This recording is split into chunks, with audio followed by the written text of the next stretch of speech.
فالمغیرات صبح کہ وہ صبح کے وقت جو حملہ کرتے تھے اس کی قسم بھی اللہ نے کھائی ہے.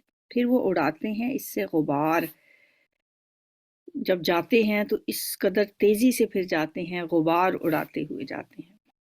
فوسطن بہ جمعا، پھر جا گھستے ہیں اس وقت کسی جمعیت میں، کسی جماعت میں گھس جاتے ہیں جا کے. پرانے زمانے کی جنگوں میں گھوڑے جو تھے وہ بہت اہم رول پلے کرتے تھے. حملے کے وقت گھوڑے جو تھے وہ اپنے سواروں کے ایک اشارے پہ مخالف فوج کی طرف یلغار کر دیتے تھے. وہ تیروں کی بچھاڑ اور نیزوں کی اور تلواروں کی جھنکار انہیں کچھ نہیں کہتی تھی. وہ اتنے وفادار گھوڑا جانور ہے جو بہت وفاداری اس کے ساتھ منسوب ہے. وہ گھوڑے کا اپنے مالک کی فرما برداری میں اپنا ایک ایسا رول پلے کرنا، اپنا خون پسینہ ایک کر دینا، اور اس کی وفاداری جو ہے اس میں وہ اپنی جان تک کی بازی لگا دینے کی صفت اپنے اندر رکھتا ہے. یہ دراصل ان قسموں کے مضمون کا مرکزی نقطہ ہے کہ اللہ یہ ہمیں اس طرف توجہ دلا رہے ہیں گھوڑوں کے ان اوصاف کے ذکر کے ساتھ کہ آگے جو بات آ رہی ہے نا وہ بڑی امپورٹنٹ ہے. تقابل کے طور پر انسان کا کردار بھی اللہ نے آگے بیان کیا ہے پھر کہ اس جانور کو دیکھ لیں، اس کا رول دیکھ لیں کہ وہ اپنے مالک کے لیے کیا رول پلے کرتا ہے، اور پھر انسان اپنے آپ کو دیکھ لے کہ وہ کیا کرتا ہے. یہ جو الفاظ ہیں یہ آپ کے لیے سارے نئے ہیں. عادیات، موریات، مغیرات، یہ اس سے پہلے آپ نے پڑھے نہیں ہیں، مشکل الفاظ ہیں. بس اس کے لیے تھوڑی سی آپ کو محنت کرنی پڑے گی، ان کو یاد کرنا پڑے گا، یاد رکھنا پڑے گا. یہ صورت جو ہے اس میں کافی مشکل الفاظ آپ کو ملیں گے، تو کوئی بات نہیں، انشاءاللہ ہو جائیں گے یاد. ان الانسان لربہ لکنود، اب آئی ہے اصل بات، جو بات کہنے کے لیے یہ قسمیں کھائی گئی ہیں. مطلب کہ انسان لربہ، ان الانسان، بے شک انسان لربہ، اپنے رب کا، لکنود، بہت ہی ناشکرا ہے. ایک طرف وہ جانور ہے جو اپنے مالک کے ایک اشارے پہ اپنی جان تک قربان کرنے کے لیے تیار بیٹھا ہے، حالانکہ وہ مالک ہے اس کا خالق نہیں ہے، صرف اس کے کھانے پینے کا انتظام کرتا ہے. اور دوسری طرف ایک انسان ہے جو اشرف المخلوقات کا تاج سجائے بیٹھا ہے اپنے سر پہ، جو باشعور ہے، جو صاحب عقل و فہم ہے، جو یہ ساری خوبیاں رکھتا ہے، لیکن اس کے باوجود اللہ تعالیٰ نے خود اس کے بارے میں کیا فرمایا؟ قلیلا ما تشکرون، تم کتنا تھوڑا شکر ادا کرتے. وَإِنَّهُ عَلَى ذَلِكَ لَشَهِيدٌ، اور بے شک وہ اس پر البتہ گواہ ہے، خود گواہ ہے. وہ اپنے اس طرز عمل سے خوب واقف ہے. سورہ قیامہ میں ہم نے پڑھا بَلِ الْإِنسَانُ عَلَى نَفْسِهِ بَصِيرًا، کہ انسان اپنے کردار کے بارے میں خود سب کچھ جانتا ہے، اسے پتہ ہے کہ وہ قدم قدم پر اپنے رب کی ناشکری کر رہا ہے. اب ہمیں نہیں پتا، تھوڑا سا سوچیں، بیٹھ کے غور کریں اللہ نے ہمیں کیسی کیسی نعمتیں دے رکھی ہیں، اور ہمارا کیا طرز عمل آگے سے ہوتا ہے، کیسے کیسے الفاظ ہم منہ سے نکال دیتے ہیں اس کی ناشکری کے، اور پھر پتہ بھی ہے ہمیں کہ ہم یہ جو کر رہے ہیں یہ ناشکری میں آتا ہے. وَإِنَّهُ عَلَى ذَلِكَ لَشَهِيدٌ وَإِنَّهُ لِحُبِّ الْخَيْرِ لَشَدِيدٌ، اور بے شک وہ مال کی محبت میں یقیناً بہت سخت ہے. خیر مال کے لیے ہے. مال و دولت کی محبت میں اکثر اوقات انسان حلال و حرام کی تمیز تک بھلا دیتا ہے اور اپنے ضمیر کی ملامت کی پرواہ بھی نہیں کرتا. افلا یعلم اذا بعثر ما فی القبور، تو کیا وہ نہیں جانتا، اذا جب بعثر نکال باہر کیا جائے گا، یہ لفظ ہم نے پیچھے پڑھا تھا، ما فی القبور، جو کچھ قبروں میں ہے، وحصل ما فی الصدور، اور ظاہر کر دیا جائے گا جو کچھ سینوں میں ہے۔ ہائے ہائے، وہ وقت یاد کریں ذرا، آج ہم کیا کچھ چھپائے بیٹھے ہیں اپنے سینوں میں، کیسی کیسی باتیں ہم سوچتے ہیں، پلاننگ کرتے ہیں، غلط بھی کرتے ہیں، کہتے ہیں کسی کو کیا پتہ چلے۔ وَحُصِّلَ مَا فِي الصُّدُورِ، جو کچھ بھی سینوں میں چھپائے رکھا ہے وہ سب نکال باہر کیا جائے گا۔ إِنَّ رَبَّهُمْ بِهِمْ يَوْمَئِذٍ لَخَبِيرٌ، بے شک ان کا رب ان سے اس دن یقیناً خوب خبردار ہوگا، پوری طرح واقف ہوگا، اسے ان کے تمام کاموں کا علم ہے، اور اس دن وہ ان میں سے ایک ایک کا حساب لے گا۔ اللہم حاسبنا حسابا یسیرا، یا اللہ اس دن ہم سے آسان حساب لینا۔ سورۃ القاریہ، بسم اللہ الرحمن الرحیم۔ القاریۃ ما القاریہ وما ادراک ما القاریہ، کھٹکھٹانے والی، کیا ہے کھٹکھٹانے والی، اور آپ کیا جانیں کہ کیا ہے کھٹکھٹانے۔ قرأ کے معنی ایک چیز کو کسی دوسری چیز پر زور سے مارنے کے ہیں، جیسے دروازے کو زور سے کھٹکایا جاتا ہے۔ قاریہ کا لفظ ہولناک حادثے کے لیے بھی بولا جاتا ہے۔ وہ قیامت جب آئے گی تو پوری کائنات کو کھٹکھٹا ڈالے گی، دنیا کی ہر چیز کو تہہ بالا کر دے گی، تمام سیارے آپس میں ٹکرا جائیں گے، جس سے خوفناک دھماکے ہوں گے اور بہت خوفناک آوازیں پیدا ہوں گی۔ اس لیے قیامت کے لیے القاریہ کا لفظ آیا ہے۔ یوم یکون الناس، جس دن ہوں گے لوگ، کل فراشی، پروانوں کی طرح، پتنگوں کی طرح۔ کیسے پتنگے؟ مبثوث، بکھرے ہوئے۔ وتکون الجبال، اور ہو جائیں گے پہاڑ، کالعہن المنفوش، کالعہن، روئی کی طرح، اون کی طرح، روئی نہیں اون، منفوش، دھنکی ہوئی، اور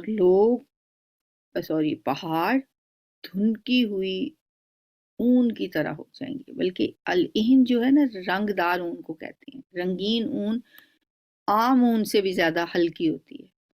آپ نے اون تو دیکھی ہوگی، سویٹرز کے اوپر بعض اوقات ایک برسا آ جاتا ہے، اس سے تھوڑا سا اتاریں ایسے ہاتھ سے، بہت ہلکے ہلکے روئیں سے نکلتے ہیں۔ ایک تو وہ ویسے ہی ہلکے ہوتے ہیں، پھر رنگین اون کہا جاتا ہے کہ وہ اور زیادہ ہلکی ہوتی ہے۔ منفوش کے معنی میں دھنکی ہوئی کا مفہوم پایا جاتا ہے، یعنی پہاڑ اپنی جگہ پر قائم نہیں رہ سکیں گے۔ وہ پہاڑ جو زمین پہ میخوں کی طرح سے گاڑے گئے ہیں، اس دن وہ اتنے بے وزن ہو جائیں گے کہ ریزہ ریزہ ہو کر رنگدار اون کی طرح ہوا میں اڑ رہے ہوں گے۔ فَأَمَّا مَنْ ثَقُلَتْ مَوَازِينُهُ، تو رہا وہ شخص جس کے کہ بھاری ہو گئے موازینہ، اس کے وزن، اس کے پلڑے، نیکیوں کے پلڑے۔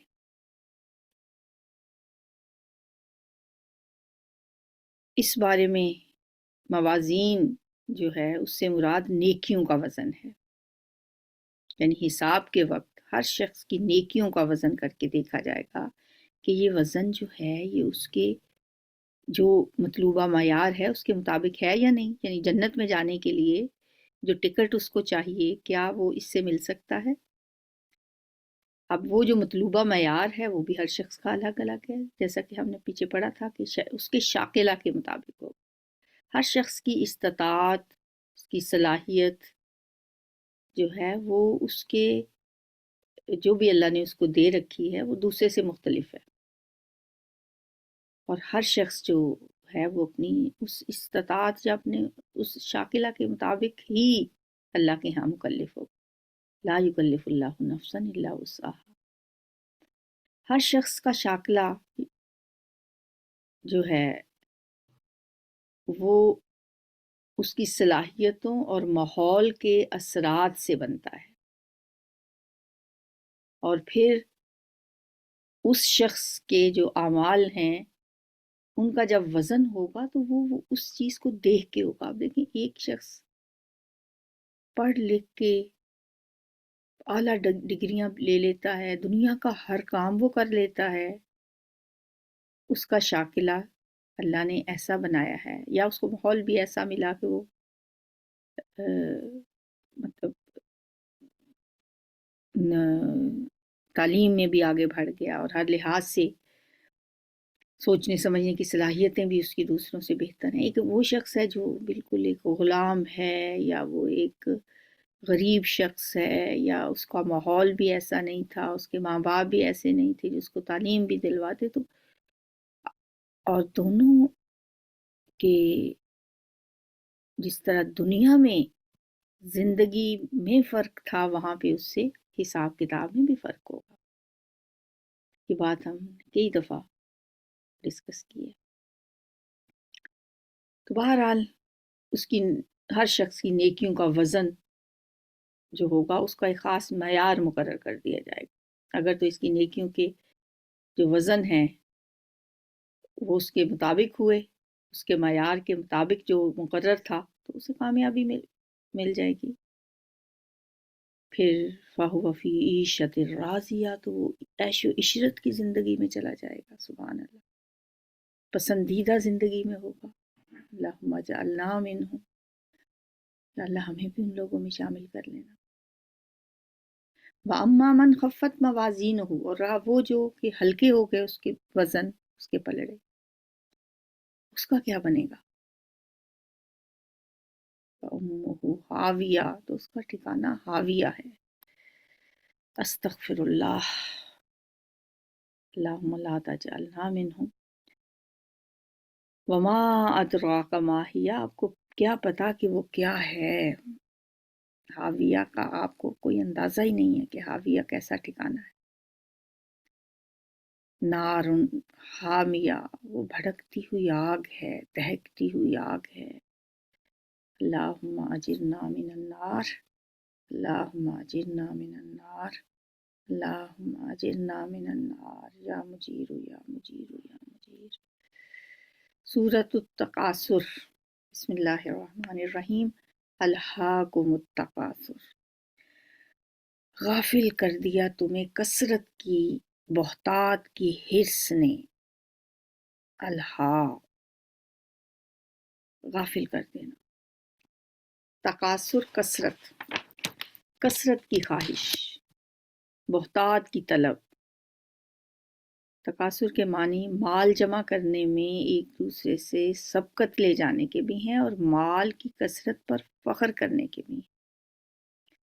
دولت انسان کے پاس جتنی بھی ہو نا، اس کی طبیعت یہی چاہتی ہے کہ اسے اور مل جائے اور مزید حاصل کرنے کے لیے وہ کوششیں کرتا رہتا ہے. آپ نے دیکھا ہوگا بڑے دولت مند لوگوں کو بھی کہ بس وہ آگے ہی آگے انویسٹمنٹ کر رہے ہیں، آگے ہی آگے کاروبار بڑھا رہے ہیں، بڑھاتے ہی چلے جاتے ہیں. کہیں پہ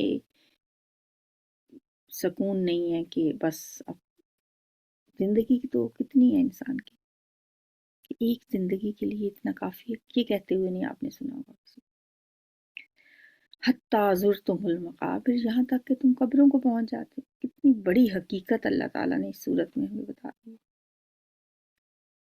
زندگی کا ایک فلسفہ ہے سمجھا دیا گیا یہاں سے پہ انسان کے بارے میں کہ انسان کی سوچ کیا ہے، انسان کرتا کیا ہے. انسان اللہ نے پیدا کیا ہے، اللہ کو اس کی نیچر کا بھی پتہ ہے.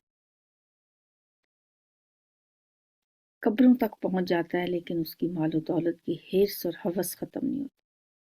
ساری عمر اسی کوشش میں لگا دیتا ہے، مرتے دم تک یہ فکر اس کا پیچھا نہیں چھوڑتی.